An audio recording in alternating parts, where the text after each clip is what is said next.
Ola, eu son Lucía Grela Sebane, de cuarto de ESO, e hoxe vouvos a falar dun libro de teatro chamado A soidade do asesino, de Carlos González Reigosa.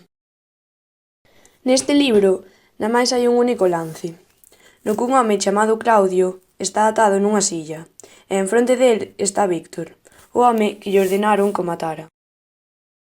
Víctor era un sicario experto. Sempre que lle ordenaban matar a unha persoa, este facíao, sen ningún escrúpulo nin fallo. Pero cando tivo que matar a Claudio, non o puido facer ao contado, como sempre facía, así que secuestrouno e encerrouno na sala no que agora se encontraban os dous. Ao longo da historia, Víctor vai intentar coñecer a Claudio, para así comprender por que non o matou de primeiras e sentiu con el unha conexión.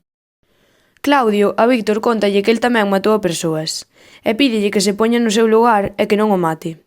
O que por lo menos non mata a súa muller, xa que Víctor dixéralle que despois de matalo a el ia ir matala a ela.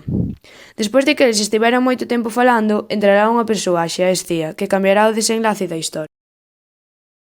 O autor deste libro é Carlos González Reigosa, nado en A Pastoriza, Lugo, en 1948.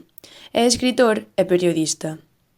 En 2008 foi galardonado co Premio de Narrativa Torrente Ballester pola súa obra A vida do outro.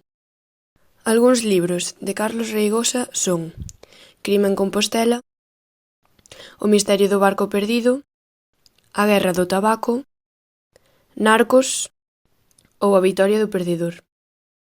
Neste libro non teño ningún personaxe en concreto que me encantara, pero se teño que escoller a un sería Víctor.